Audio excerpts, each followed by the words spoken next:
Everybody knows what this is. This is our observer and something that we can see more closely. It's our magnifying glass.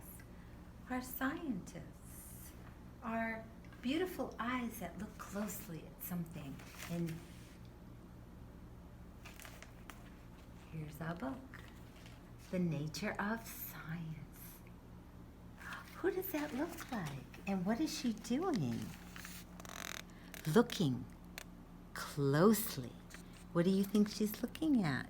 She's looking at something very closely, and it's a flower. So what you're going to do is you're going to take your beautiful eyes. If you don't have one of these, that's okay. You're going to go outside, and if you can't go outside, you can observe something in the house very closely, okay? But I got a collection of things, beautiful things in nature, that this is a leaf. And I'm observing closely at it. We have 2 shades of green. I can feel it. It looks shiny. And it's variegated, and it has a shape. And it has a pattern to it. This is a leaf, and I'm looking very closely at it.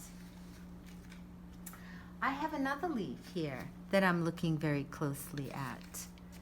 I don't know if you can see it, but there's little holes here, and it looks like somebody was chewing it and eating it. What might that be, you think? We've been observing our leaves around. It could be a little bug, maybe? A little beetle? I didn't catch it in time to see what that looks like. These 2 leaves I found on the ground. This one fell off the tree, and this one fell off the tree. What do you see different? What are you observing? This one is dried up and drier, and this one's fresher. So which one do you think is newer, and which one was older off the tree? Or which one fell first to the ground? And then this one fell next, and this one would be crumbly, and what would happen to it? It would be part of the earth again. So it's observing not only with your eyes, but with your hands and your senses. These are flowers I picked. You can observe them closely. Look at how they are attached to the stem, and then they have leaves, and they have beautiful like bouquet that kind of looks like coral in the ocean. This one has petals to it and a center. 1, 2, 3, 4, 5 petals. Maybe you want to smell it. And it's very nice. So, and this one I took off. This is the hibiscus. One was budding and one was budding. They haven't opened yet. So maybe if I put these 2 buds in water, they might open. Now, you can be creative as well.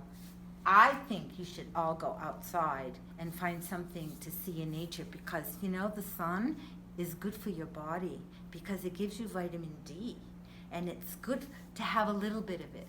So I suggest to go out in the morning before the sun is too hot to get some of your specimens to make an observation.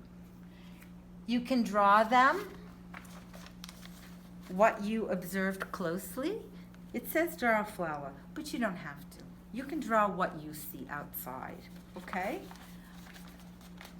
You can take the next page.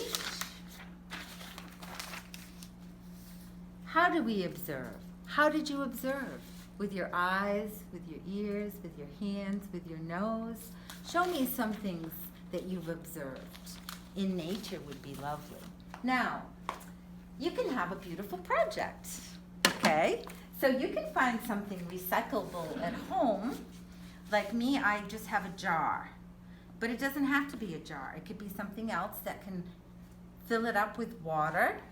And then you can take one of your little specimens and see, because this one has little roots. And this is how you start to propagate things. And that just makes a beautiful vase.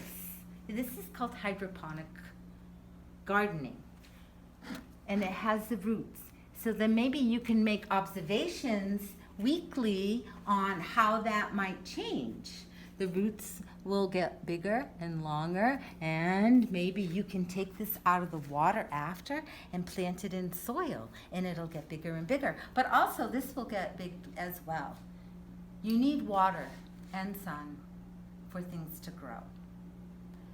As you need water, and you need to hydrate and drink a lot, so you will grow too. You're just like a flower, you're just like a plant, and you're gonna grow, and your brain is gonna grow, and you're gonna get smarter, and you're gonna get taller, and you need to drink lots of water and eat good food. I love you.